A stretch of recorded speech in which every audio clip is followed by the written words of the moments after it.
La naturopathie est un instrument complet de connaissance de soi qui permet de retrouver un équilibre stable à long terme sur le plan physique, mental, émotionnel et sur le plan spirituel.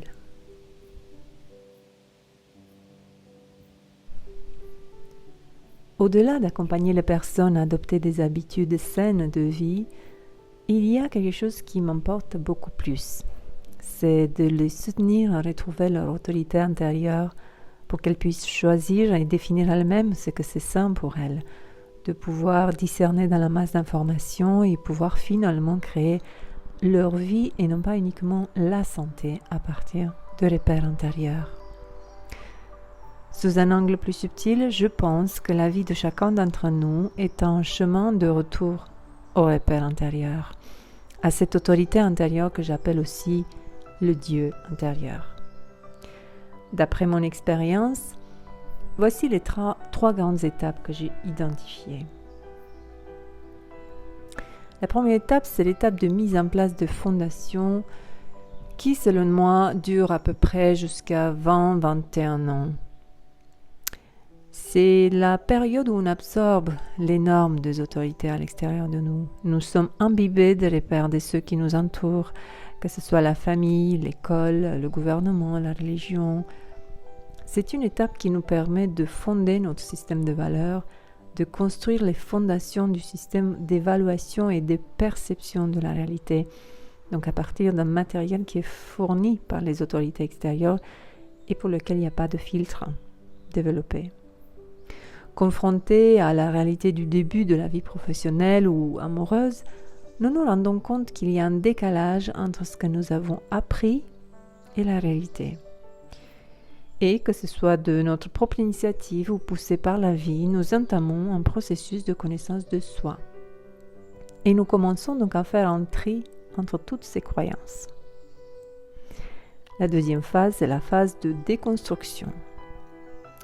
C'est une étape de rébellion, de rejet, parce qu'on va rejeter en masse tout ce que nous percevons comme nous avons limité jusque-là. Que ce soit les croyances de notre famille, soit l'école trop théorique, soit les dogmes religieuses, soit la dictature, la corruption, la démocratie, etc. C'est une période de chaos, de recherche de nouveaux repères, mais le regard se pose toujours vers l'extérieur. On recherche un coupable extérieur et des fois, on a même envie de punir. C'est une phase de fragmentation intérieure, de séparation. Nous passons tous par cette étape. Je trouve quand même qu'il y a beaucoup de personnes qui restent à cette étape trop longtemps. Il y en a qui restent une vie entière et sont celles aussi qui présentent, entre autres, un risque des maladies auto-immunes. La troisième étape, c'est la phase de reconstruction sur des nouvelles bases. Après la rébellion, il y a cette phase de réconciliation, de réunification des parties du nous. Nous arrivons à cette phase au fur et à mesure que notre cœur s'ouvre un peu plus. Et en fait, on commence à entrevoir aussi des aspects positifs des événements passés, ce qui nous a apporté, que la religion, par exemple, nous a inculqué aussi des valeurs humaines, ou que l'école théorique nous a permis d'avoir une culture générale, que les relations dysfonctionnelles familiales nous ont permis de découvrir d'autres ressources en nous, ou tel trauma nous a aidé à reprendre le pouvoir sur un certain domaine de notre vie. À cette étape, nous commençons à faire la paix avec tout ce que nous avons vécu et nous intégrons le passé. Nous retrouvons notre entièreté.